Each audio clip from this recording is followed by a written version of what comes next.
Vamos a intentar hacer una especie de pequeño resumen desde que se inicia la vida en la Tierra hasta más o menos hoy, lo cual va a ser todo en forma muy resumida.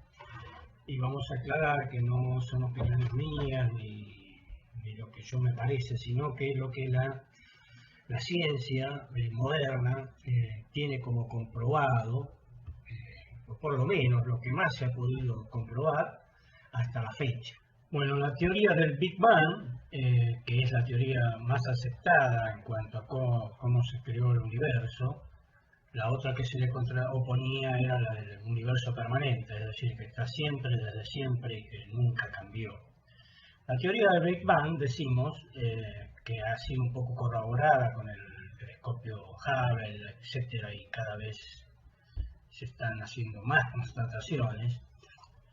En este sentido, por ejemplo, el bosón de Higgs, que suena tanto en los medios de comunicación, es simplemente la comprobación de que cuando se inicia el universo, a través del bosón de Higgs, se inicia materia donde no la había, es decir, una materia de X tamaño se multiplica de la nada, es decir, por eso lo llaman la partícula de Dios, es de dónde se generó la materia. Esta teoría del Big Bang, o sea, conocida como Big Bang, la gran explosión en español, sitúa el origen del universo aproximadamente a unos 13.700 millones atrás de años. El punto original donde se crea el universo, a partir de donde se produce la explosión, sería hace 13.700 millones de años. A partir de ahí hubo un montón de periodos de tiempo que se crearon estrellas, nebulosas, etc. Y la Tierra aparece hace unos 4.500 millones de años junto con el Sol. Es decir, el Sol y el sistema solar, digamos, los planetas, aparecen en la misma fecha. Es decir, más o menos hace unos 4.500 millones de años. Y usted dirá, bueno, ¿y cómo saben semejante cantidad de años? Digamos que antes se creía que el mundo era mucho más joven, no había formas de medir la antigüedad. Hasta más o menos 1940 y pico se creía que la Tierra tenía 1.500 millones de años o algo parecido. Luego conocimos lo que se llama fechamiento radiométrico, una tecnología que nació en 1914 y usa uranio y plomo para fechar la edad de las piedras. Es algo que dio nacimiento a la geología moderna y que en 1950 determinó que la edad de la Tierra era más o menos de 4.500 millones de años. A partir de ahí, todas las piedras que se consiguen, ya sea de la Luna, de los cometas, etcétera, son fechadas y todas van coincidiendo, que el método es creíble. En el 2001, la sonda Wilkinson también obtuvo datos que confirmaron estas cifras dadas por este sistema. La sonda WMAP es una sonda de la NASA que estudió el cielo y midió las diferencias de temperatura que se observan en la radiación de fondo de microondas. Y esto es un remanente, o sea, lo que quedó del Big Bang. Esto se ocurrió en el 2001. Los resultados de esta sonda fue transmitido al público en el 2003, pero obviamente la atención de la gente no estaba en ese tipo de cosas. Sabemos que hace unos 3.800 millones de años la Tierra tenía ya una luna y tenía océanos, o sea, agua. Que es en esos momentos cuando se crea el ADN y aparece la vida en forma de bacterias. A medida que va pasando el tiempo, hace unos 2.500 millones de años, las bacterias logran convertir la energía solar en energía química y así aparece el oxígeno.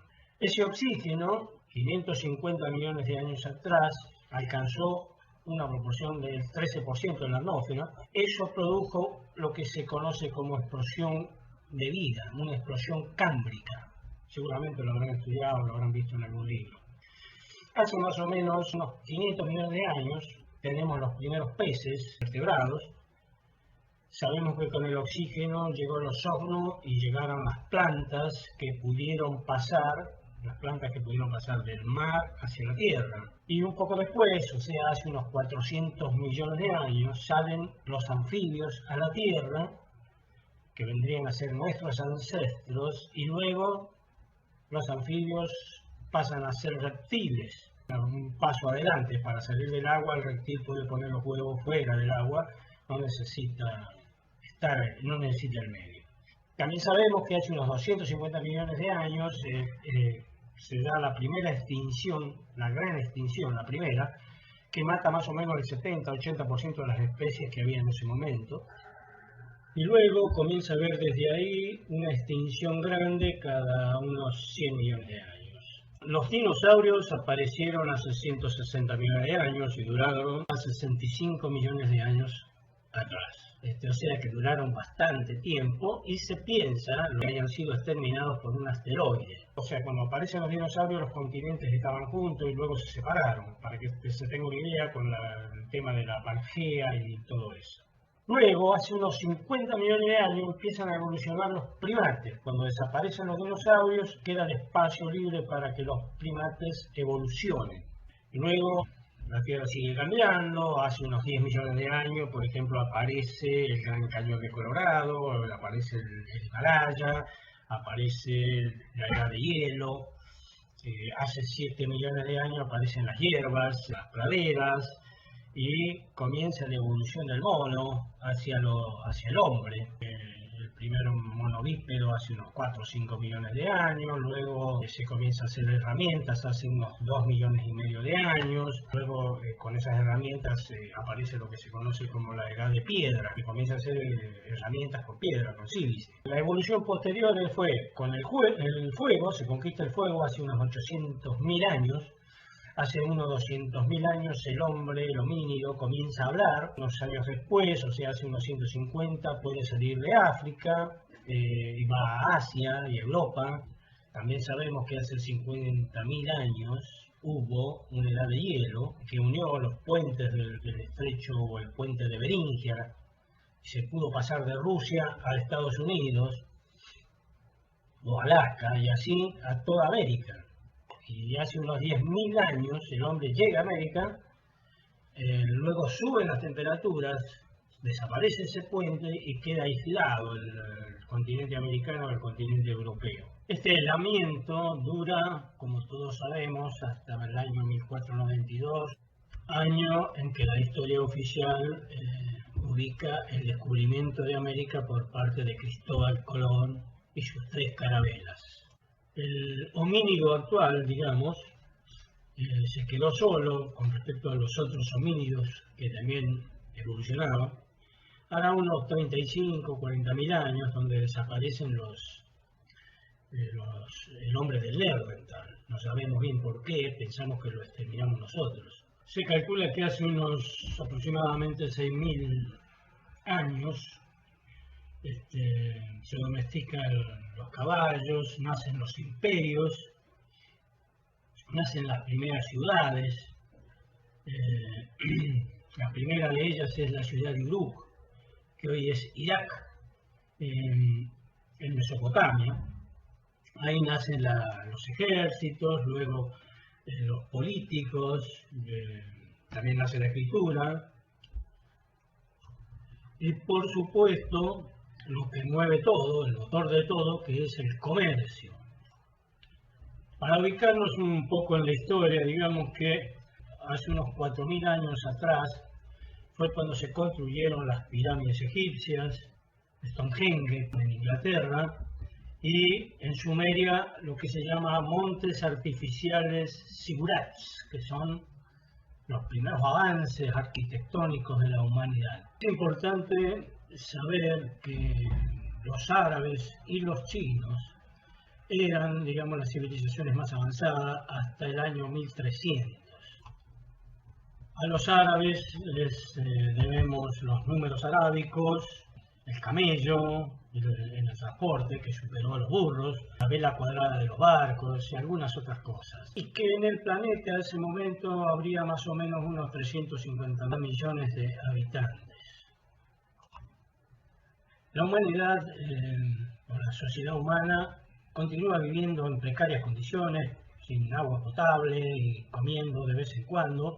Una sociedad estratificada en nobles y esclavos, cuyos promedios de vida no pasaban de los 40, 50 años y lograban sobrevivir la niñez. No había movilidad social de ningún tipo.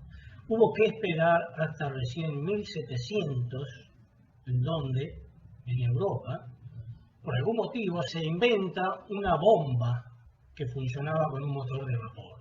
Y eso inició lo que después se conoce como la explosión industrial, la gran revolución industrial que realmente fue la que cambió el mundo.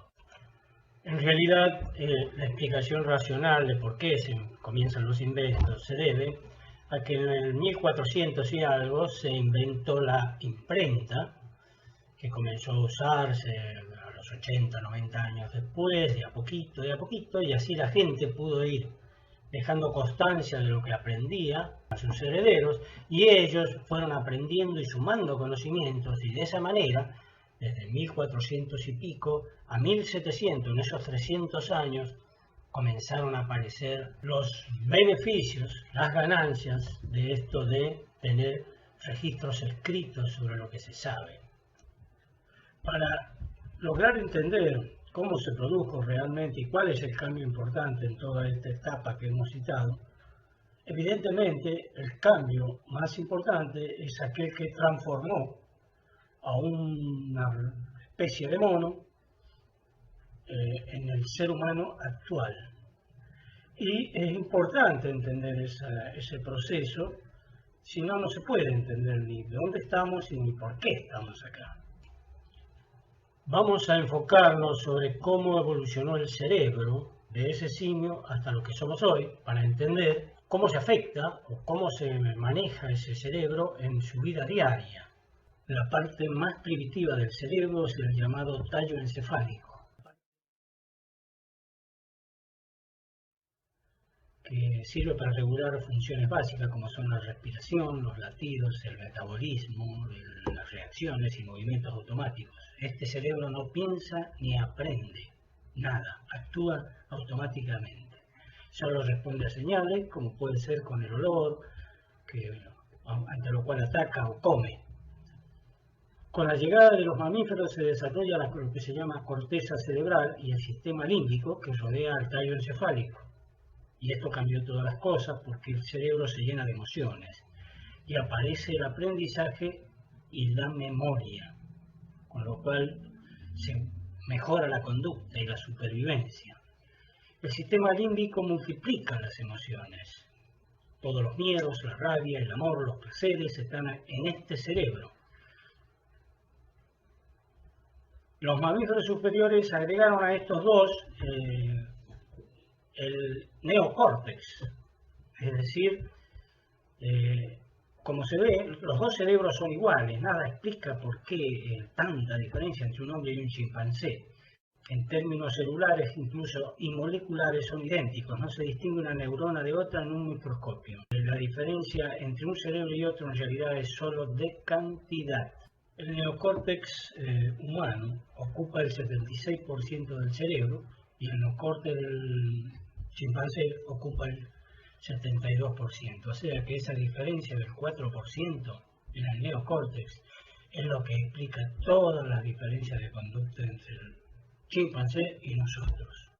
En nuestra conducta diaria, evidentemente, siempre estamos mezclando, tenemos más influencia de una parte de nuestro cerebro que de otra. Y eso es lo que explica por qué estamos en la situación que estamos y cómo podemos salir de ella. Las explicaciones antiguas de por qué los seres humanos actuamos así nos dicen que es por nuestra educación, nuestra cultura, etcétera, etcétera. Pero en realidad es que existe una explicación mejor. Es asumir que nuestro cerebro, nuestra parte límbica del cerebro, con sus primitivas emociones, es quien está manejando el planeta en estos momentos, en donde la violencia y la envidia típica de ese cerebro ha contaminado todas las áreas y ha perpetualizado las guerras, el hambre, que hoy todos aceptamos como si fueran cosas absolutamente normales. Hay que entender, por ejemplo, que invertir solo el 2% del Producto Bruto Interno en Europa y el 3% del Producto Bruto Interno en Estados Unidos es completamente insuficiente para avanzar en investigación y en ciencia. Pero ese es el monto que se invierte actualmente. Eso necesitamos que la gente y nuestros dirigentes y la sociedad toda viva de acuerdo al momento que vive, a la tecnología que existe y no pensando en siglos atrás y manejándose con ideas antiguas. Porque eso es lo que nos puede hacer que aprovechemos, por ejemplo, todas las mejoras políticas que han existido y que sin embargo no las podemos utilizar, seguimos con los sistemas antiguos. Pre-1780, digamos, seguimos con los sistemas viejos y no aprovechamos todos los beneficios que puede tener un sistema político más moderno, que controle los presupuestos, que tenga mejor seguridad porque utiliza la tecnología, por ejemplo, cámaras, grupos de apoyo, etcétera, que controle la gestión de los jueces, pero en forma objetiva, no política, para que no se vaya degradando la justicia y no exista la impunidad. Todas cuestiones que son vivir adecuado a los conocimientos que se tienen. Estamos en un momento y en un mundo en donde hemos aceptado que nuestros representantes políticos, cuando no se entiendan entre ellos hablando, algo muy difícil de explicar, recurren a nuestros jóvenes y van a la guerra. Y todos nosotros como sociedad, lo vemos como normal, pero no lo es. No es normal que la gente no pueda entenderse conversando y llegar a arreglos sin necesidad de ir a la guerra. Esa es una actitud típica de una etapa anterior nuestra. Y nos hemos quedado en ese estadio, tenemos que salir de ahí. Tenemos los elementos y podemos hacerlo.